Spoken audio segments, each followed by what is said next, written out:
Support for the Trailblazers.fm podcast comes from the Campaign for Black Male Achievement, a national membership network of more than 5,000 members all across the country working to improve the life outcomes of our Black men and boys. I'm so excited to share that on Thursday, October 18th, CBMA will be celebrating their 10th year anniversary and commemorate a decade of growth and impact for the Black Male Achievement movement. Now, this gala is going to be honoring Tanya Allen of the Skillman Foundation, one of our past guests, John Rogers Jr., the CEO of Errol Investments, and George Soros, founder of the Open Society Foundations. To learn more about purchasing tickets to the gala, or if you'd like to become a sponsor for the event, please visit blackmaleachievement.org, or you can shoot me an email, steven@tvpod.com.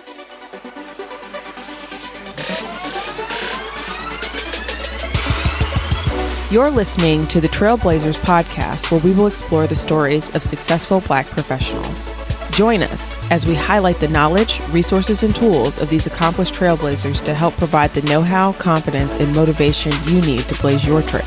And now, here's your host, Stephen Hart.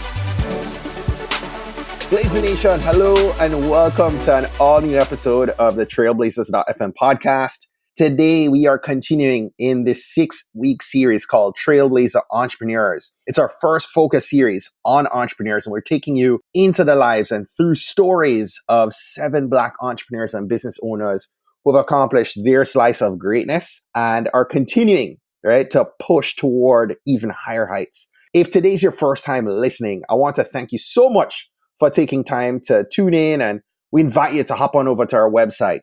And there you can check out the archives. We have over 130 plus episodes of Black excellence waiting right there for you. And we have a little something in store for everyone at this point, right? So our website, our web address is tvpod.com. And you can also follow us. We're very active on the gram and on Twitter. Our handle is @tvpod. If you missed last week's episode, guys, listen, go back and listen to episode 136 with the one and only Janice Bryant Howroyd. She did an amazing job, a very powerful, inspiring, just mind-blowing interview. Do yourself and make sure you listen to that one. Today we are continuing in this series. Our featured guest for today is Mr. Joshua Esnard. Joshua was formerly this 13-year-old kid who was sick of his father's haircuts and unable to get to a barbershop. And this St. Lucia native decided he was going to fix that problem. He's now the inventor and CEO of a company called The Cut Buddy, the beard and haircut grooming template that rode a wave of internet virality to become a #1 bestseller on Amazon, featured in GQ and Forbes, and landed a deal with Damon John and ABC's Shark Tank.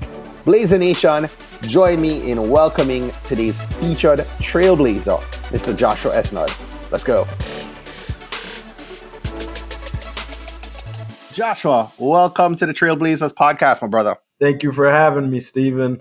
So, I have a habit. I don't know how much of our episodes you've been able to absorb, but I have a habit of kicking off these conversations talking about gratitude, right? So I'd love to maybe have you think for just a moment and share what you're most grateful for in your life right now. That's a great question. And it's definitely family. I would not be able to be where I am without my rocks and my support. So, one, I have a 10-month-old son who he drives me to do greater things every day. But then I have my fiance and my parents and my team that work with me every day. And without them, I think I would have gone crazy by now. Yes, can't agree with you more, man. And that's a smart man. Give props to the fiance. Yeah.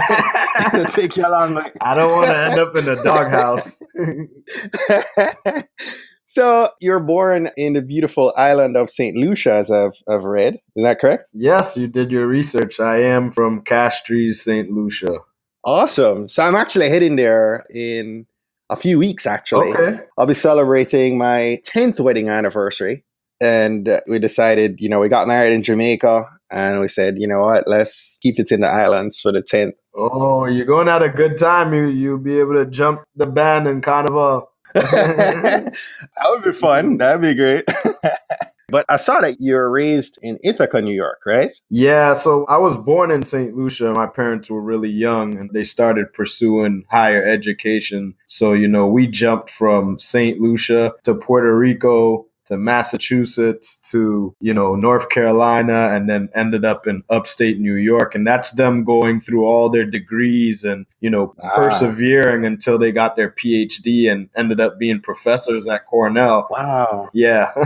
Wow. We probably need to bring mom and dad on a podcast. That's what I'm saying. Their life is probably more interesting than mine.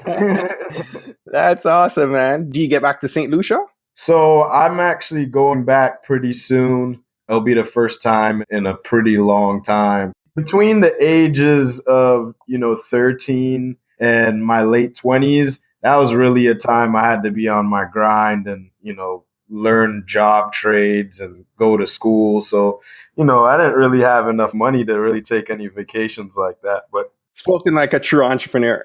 I had to be on my grind at 13. Yeah. I love that.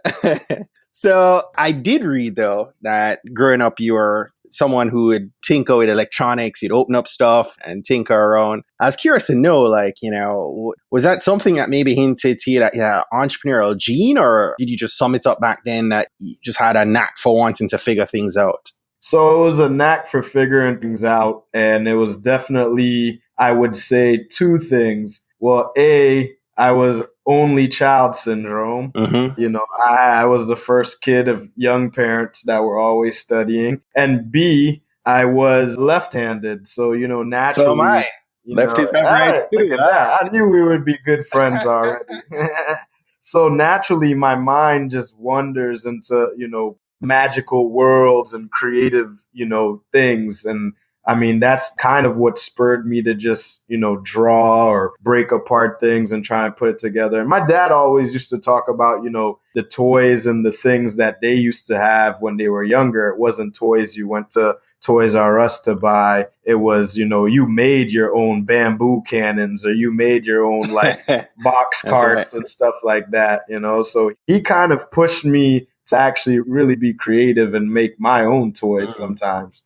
That's awesome. Yeah. Surprising you didn't turn into an engineer, right? Yeah, that's weird. I think maybe closer to college, I really wanted to do something within the design and the arts area. And that wasn't really big. Like graphic design wasn't so big as it was now. And so my dad kind of veered me to more of, why don't you learn business, and then maybe you could open up your own graphic design business. And so I went down the business path at school, but I always stayed creative and always drew and, did graphic design on my free time. Wow.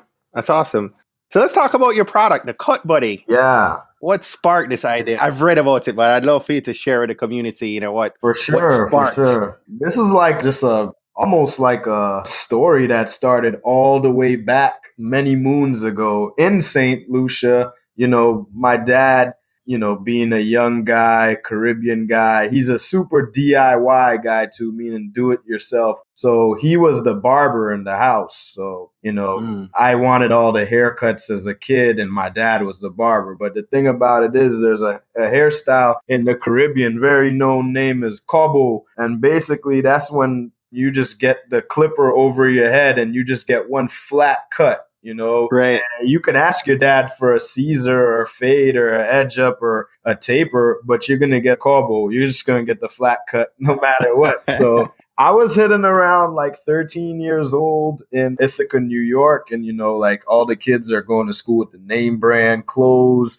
It's like Boss and Paco and Fubu were big at the time. And then all the parents were bringing them to the barbershop, which was really far away in Ithaca. So me being in this snowy place far away and having this Caribbean dad that was going to be my barber and he wasn't going to pay for a barber, I had to really figure out what I was going to do. So what I started doing was I tried to cut my own hair with his clippers. He had these old clippers. And as you can imagine, a 13-year-old kid trying to cut his own hair.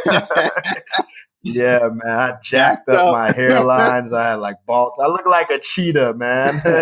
So I had the nicest hats in school for a good 6 months because, I was so embarrassed. Yeah, people used to be like, man, that's a dope hat. It's like, yeah, but you don't want to see what's under there. So after a while, I kept messing around because I was artistic and I could, make my own little gadgets. So I started cutting up household appliances and I would put it against my head and see, what would help me guide this clipper, or what can we do to make like a rail so that these clippers don't keep pushing against my hairline and messing up my haircut. So, to my surprise, the first prototype that I made, my edge up and my hairlines came out like near a barber quality, to the point where people were like, are you going to another barber that's closer that we don't know about? And I was like, no, I'm cutting my own hair. So this little piece of plastic, it helped me just get over a barrier of cutting my hair. I only went to the barber probably like 3 times over like 15 years.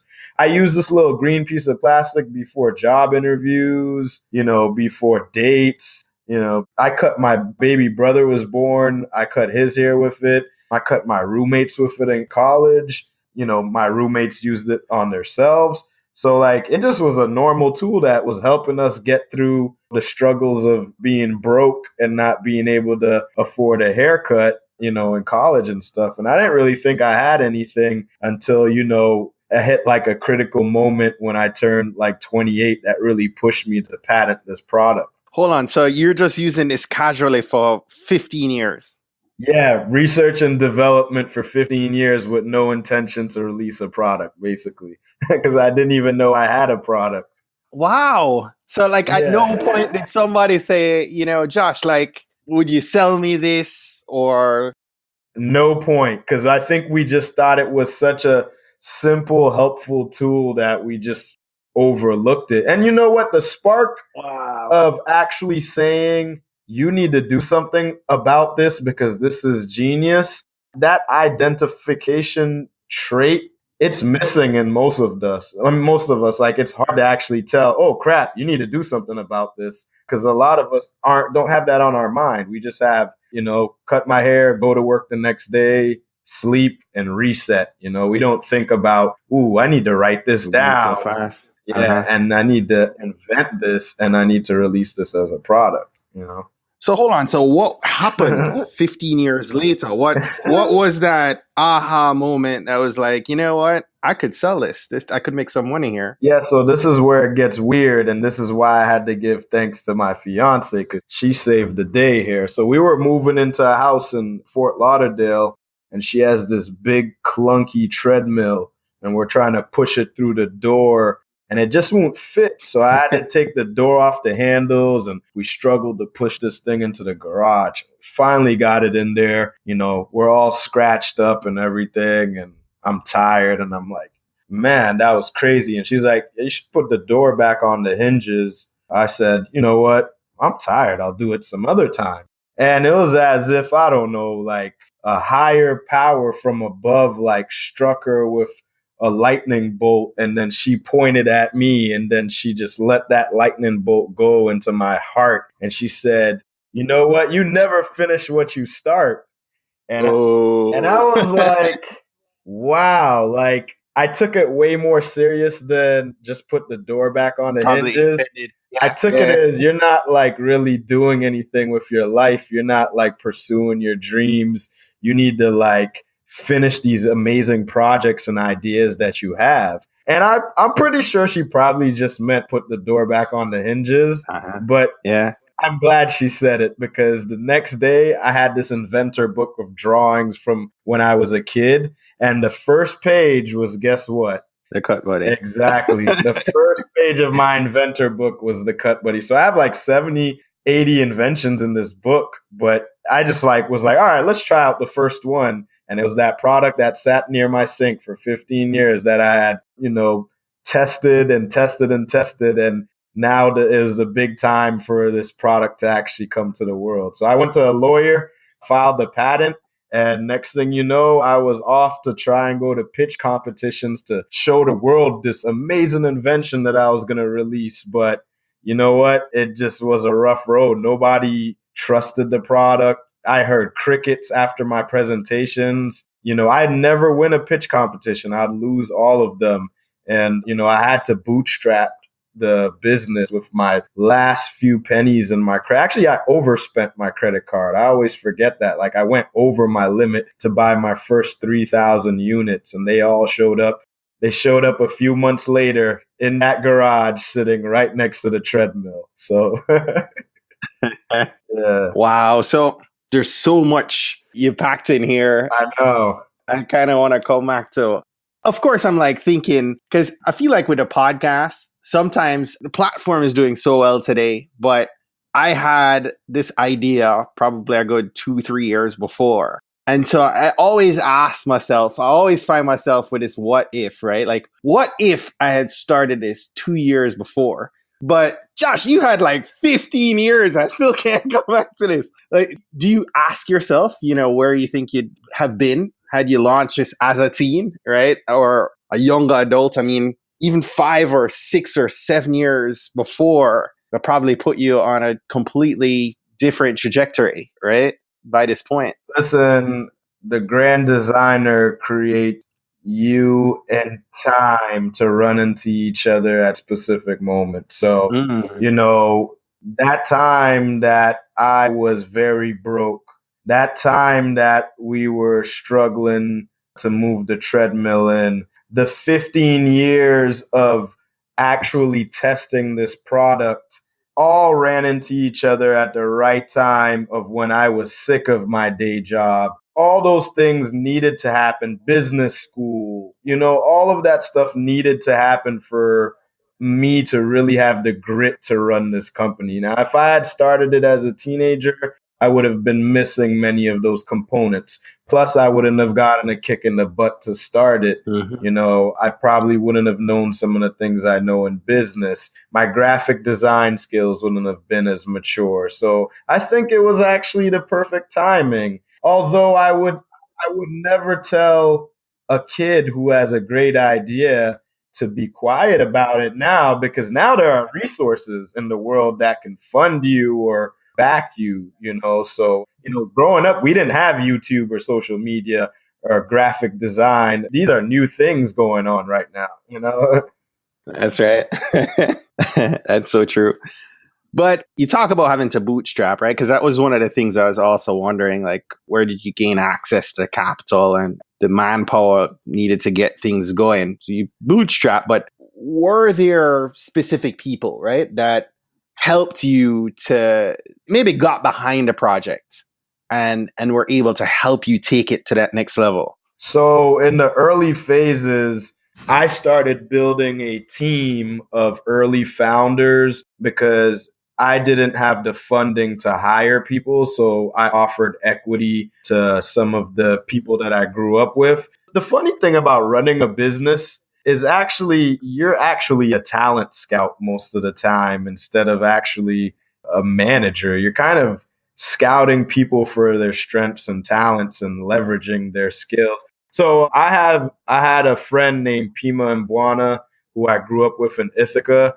He was the younger brother to my best friend in high school. We would sneak in the house from a late party, and he was like the younger brother who would hear us and unlock the door and sneak us into the house so that we could sneak in the room and go to sleep without getting caught by parents. And like, he was always the kid that we'd play fight with and everything. But like, I always knew that he had a little hustle or pep to him as a little kid. And, 15 years later, he posted a post on Facebook saying, I just got out of college. I'm still at home, but anybody who has a startup or an idea, I just want to help.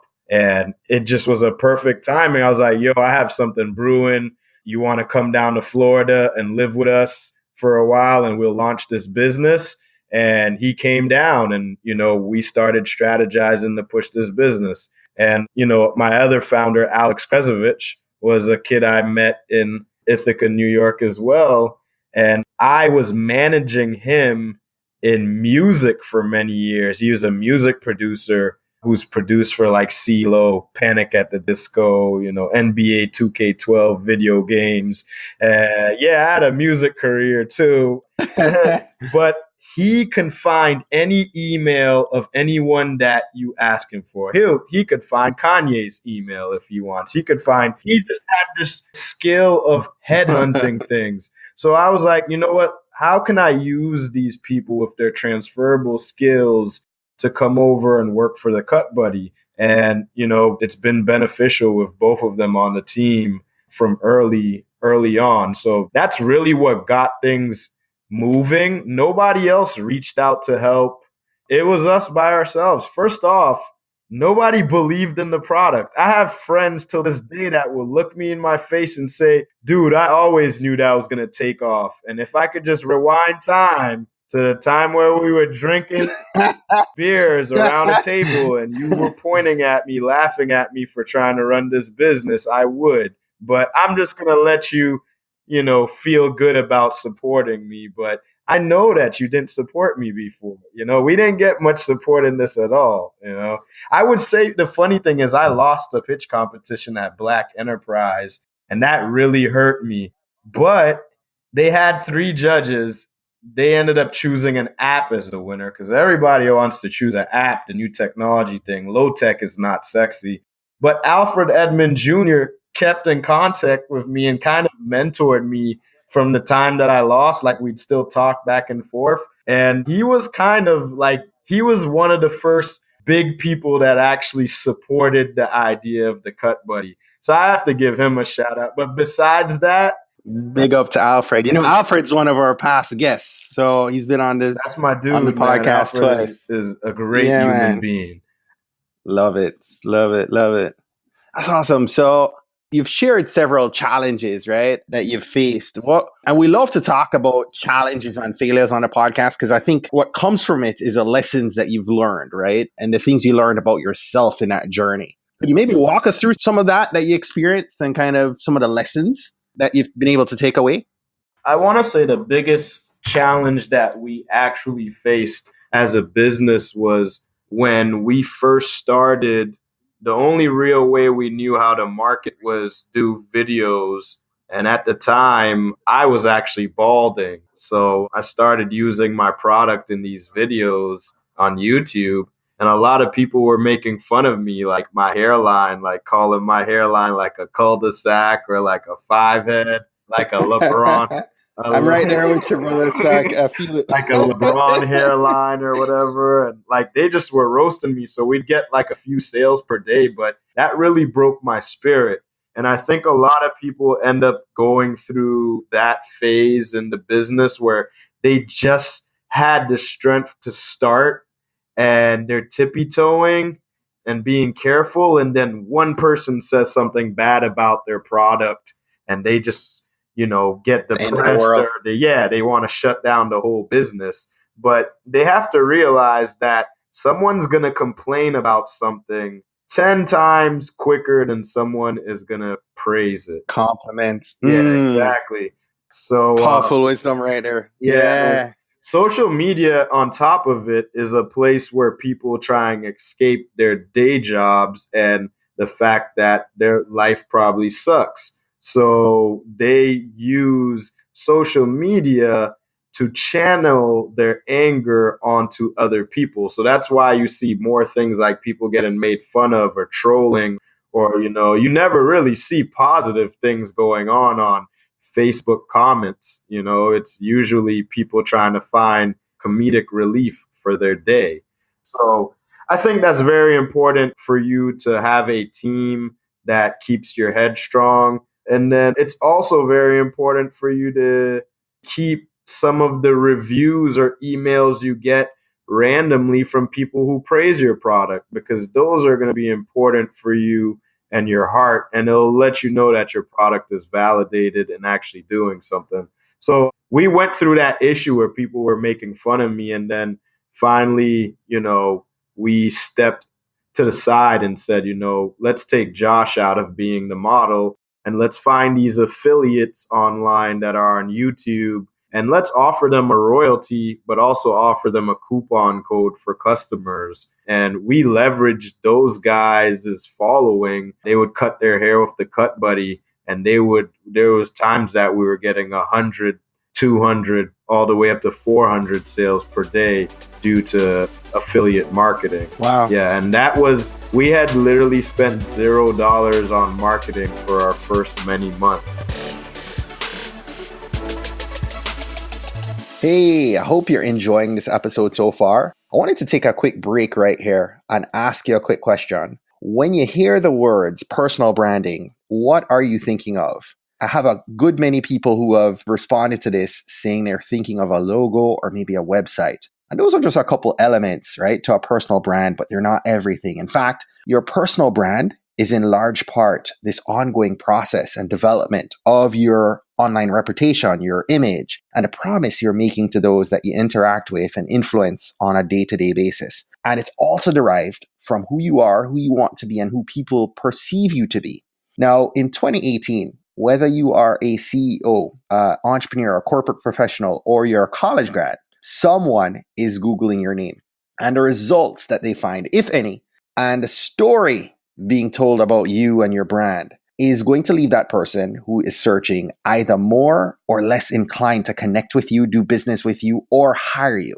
And if you know right now that you need to fix this, if you know you need to begin building your personal brand or enhancing what you have already started working on, but you have no idea what to do from here or how to get started, I'd like to encourage you to sign up right now to learn more about my personal branding course called Brand You Academy. It's a first-class 6-week online program designed to help you build your amazing personal brand and digital footprint. If you're interested and you want to learn more, hop on over right now to tbpod.com/brandyou. Again, that's tbpod.com/brandyou. Now let's get back to today's episode.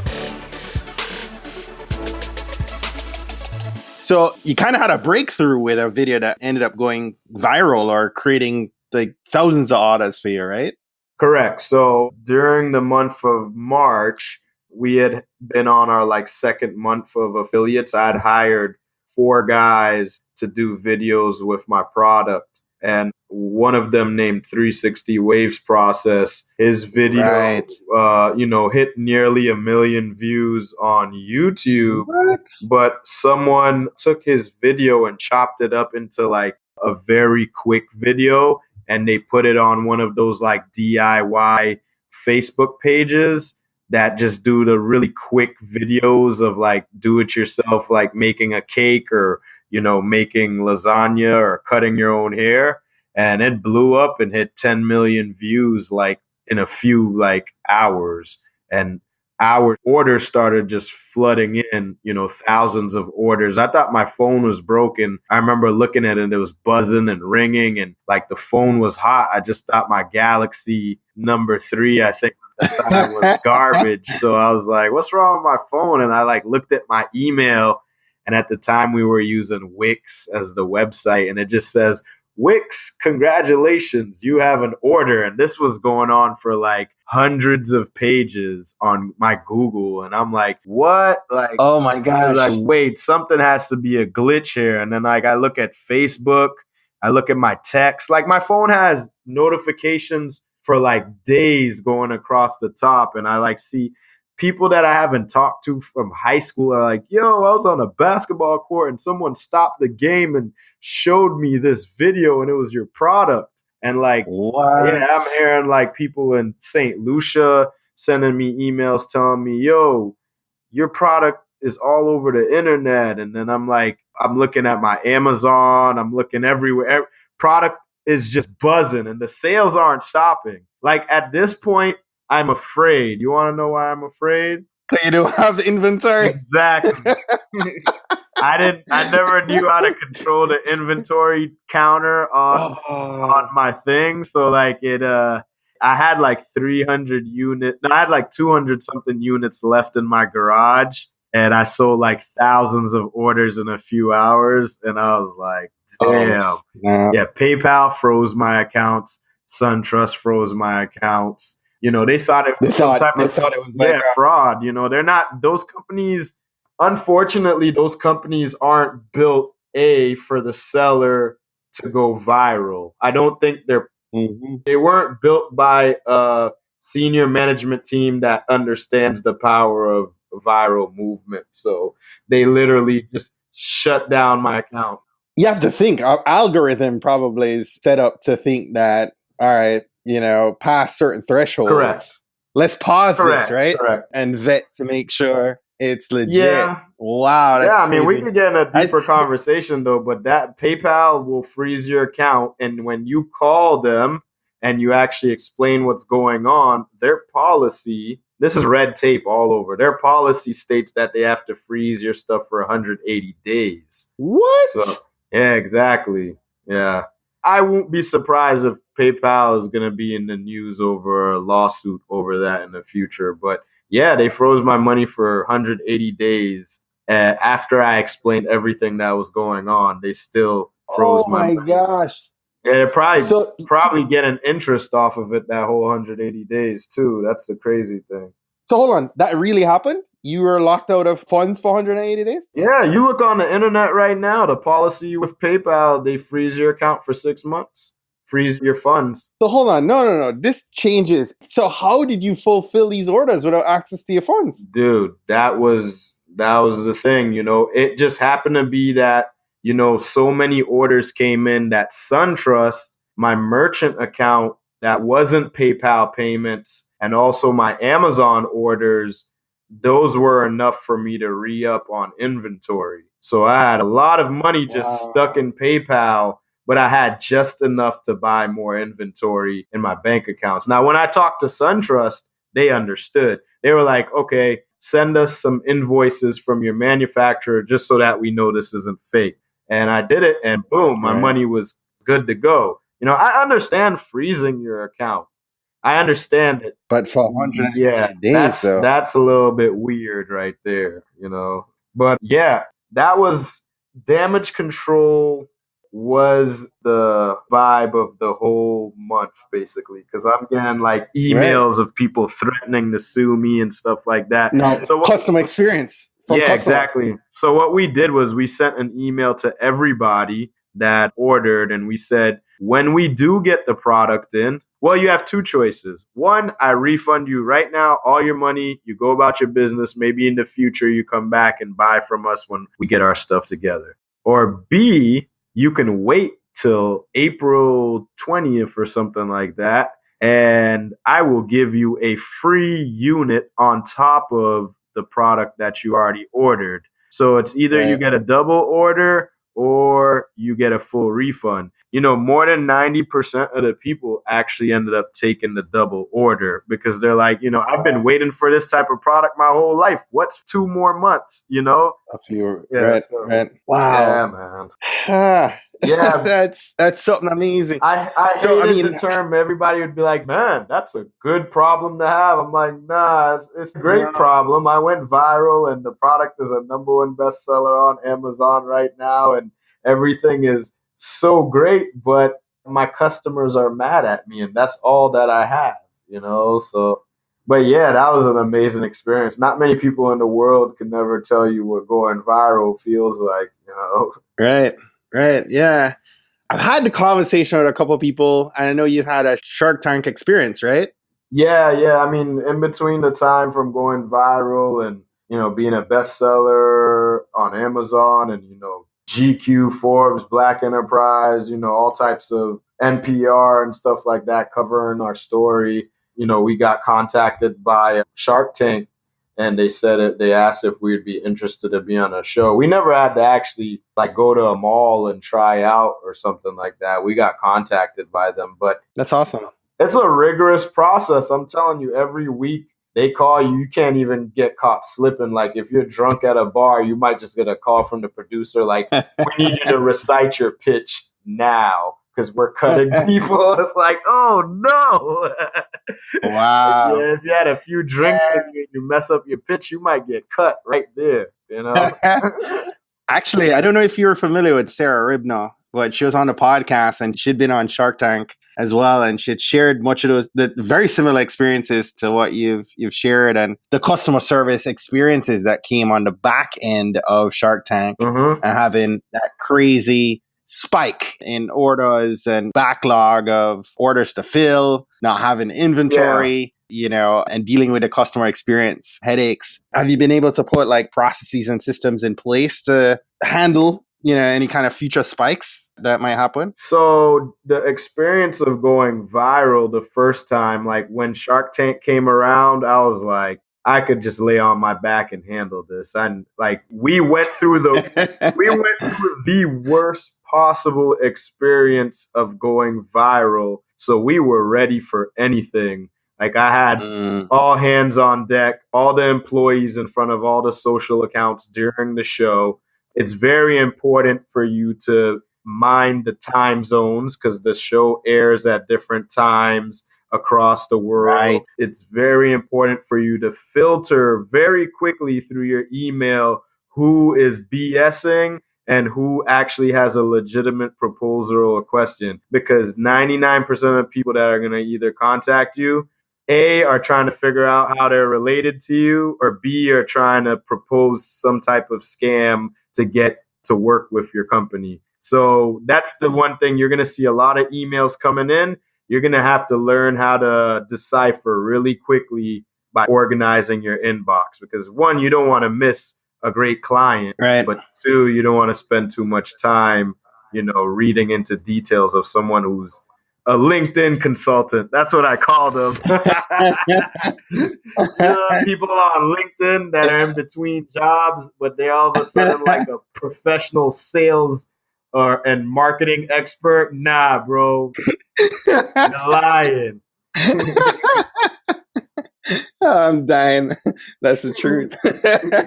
I get one of those every day. Every day, right? And the thing that bothers me is some of them don't even have the courtesy to write an actual message to me that's customized. They just send me like a robotic automatic message. I'm just like, come on, man. But anyway, that's a whole nother conversation of how to have LinkedIn etiquette. I was just going to say, because we probably connected through LinkedIn, but, to your point, man, I mean, you get so much junk from people pitching, through these platforms, LinkedIn being a big one, but it also has the opportunity to be a great platform to create connection and create partnerships. Yeah, amazing. If you do it properly. Yeah, I just hate that the bad apples are turning it into MySpace of professional networks, even though it's really like the only professional network. But what I'm saying is they're dousing down the credibility by doing that, Yeah, absolutely. So I wanted to pick your brain on a couple more things here before, I imagine that you have this big vision for Cut Buddy going forward, right?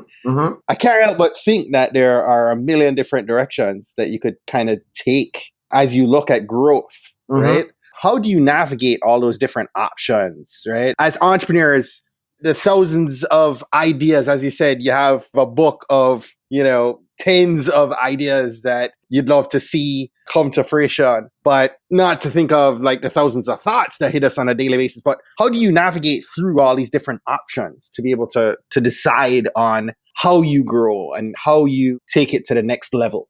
Well, the number one thing is you have to get a business to a level where even if you die, or even if something happens to you, or you don't feel like doing anything, there's going to be a great income coming in every week. So I think that was the first goal that we had.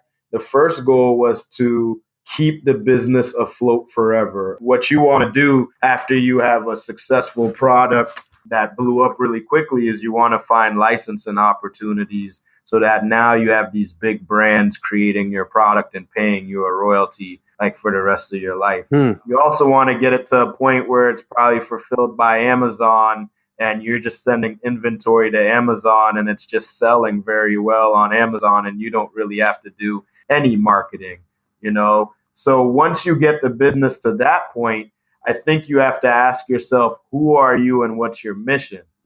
People know I'm an inventor and I like to fill gaps with little ideas or, inventions that can help people move forward.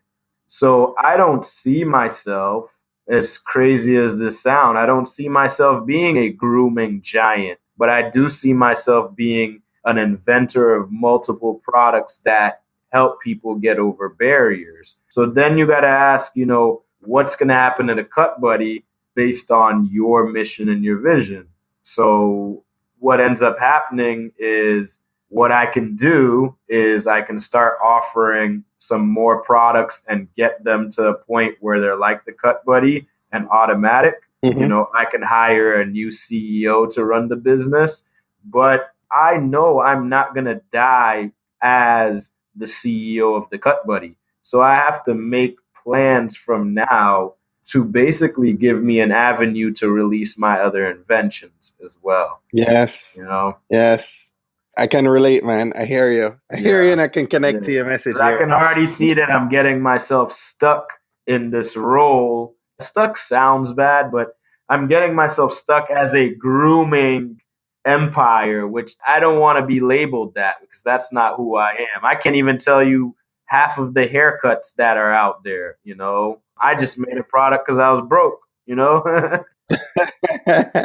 So, you've been talking about ideas. We've had the conversation about ideas throughout the call. I can't help but think of Les Brown, who said, the wealthiest place in the world is a graveyard, right? Because it's where so many ideas are buried and never came to life, right?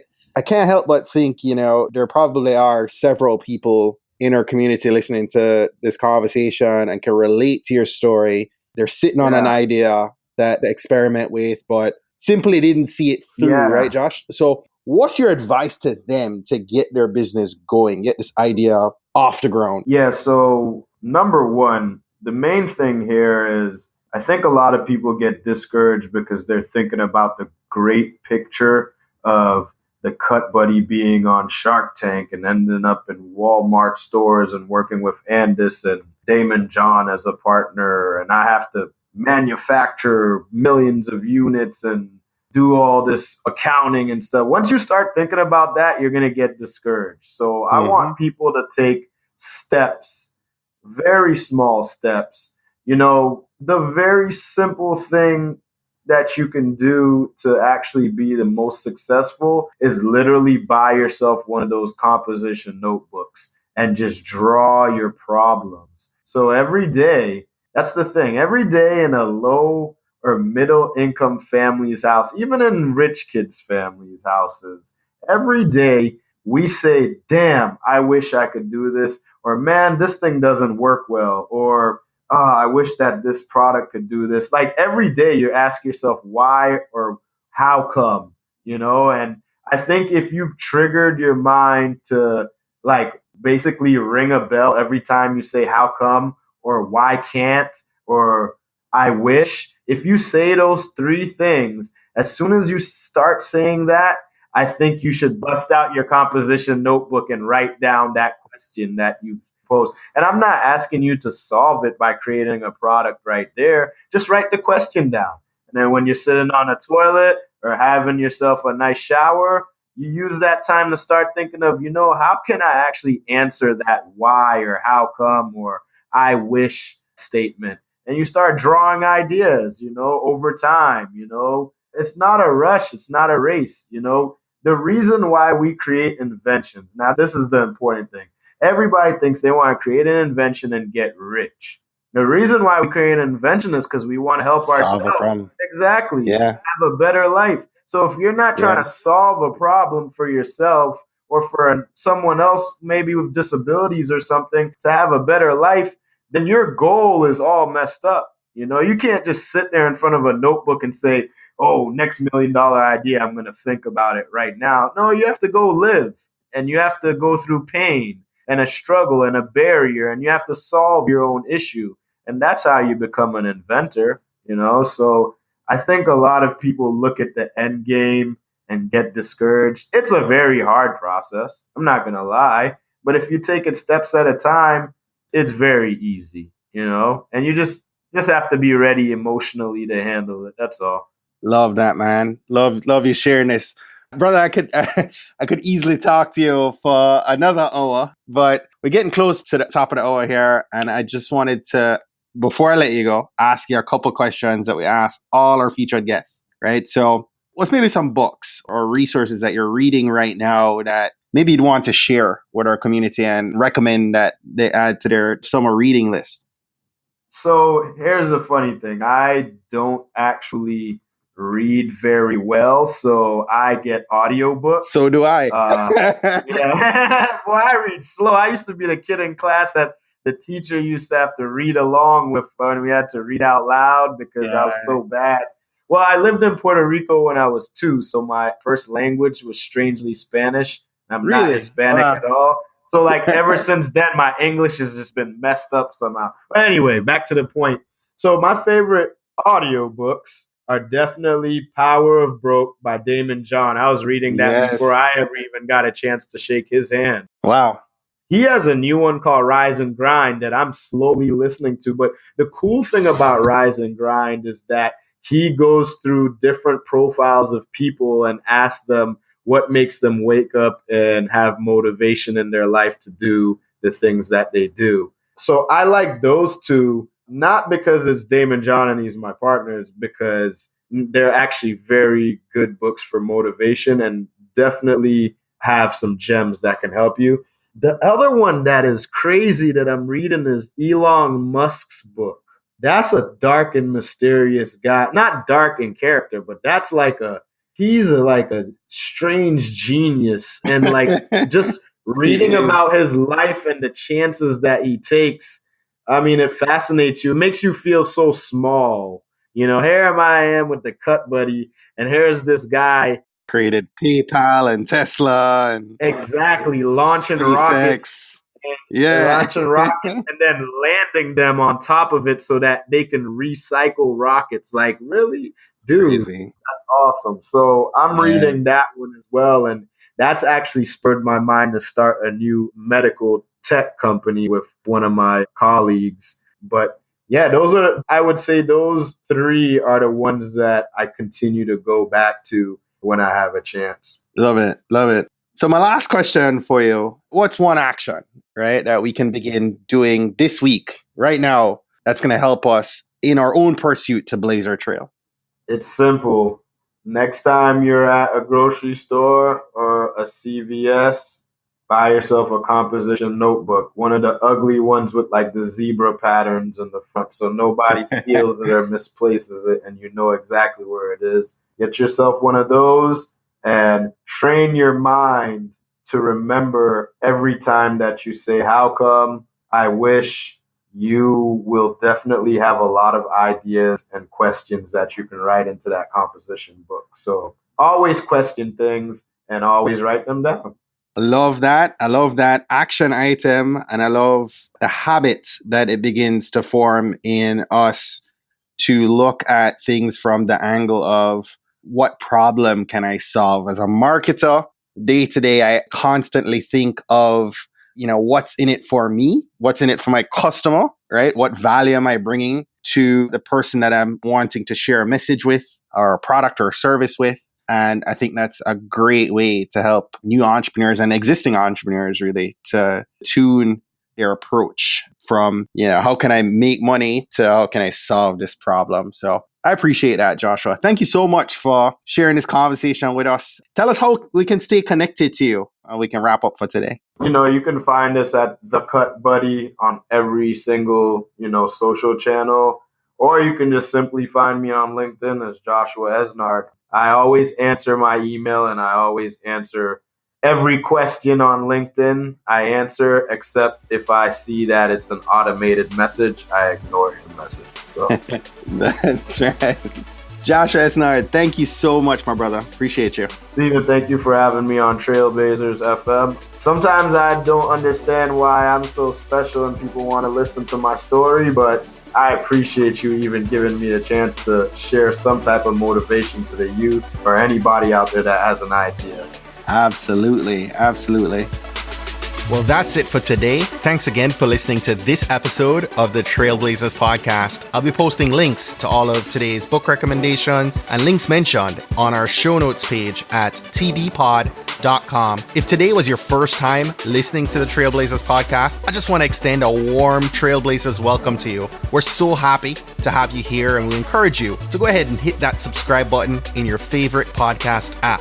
Go ahead and browse through some of our past episodes to keep the knowledge flowing. If you're a fan of the podcast and today's content, and you're maybe already subscribed to the podcast, please continue to share and invite your friends, your family, or colleagues to listen to an episode that you think might impact them most. We believe that someone listening to these inspiring stories will be moved to make significant changes that will have generational impact for many others, both now and well into the future. Don't miss next week's episode. New episodes are released each and every Monday by about 5 a.m. Eastern. Trailblazers, jump off this podcast today. Go find a way to rise above, go way beyond, and keep blazing your trail. Cheers.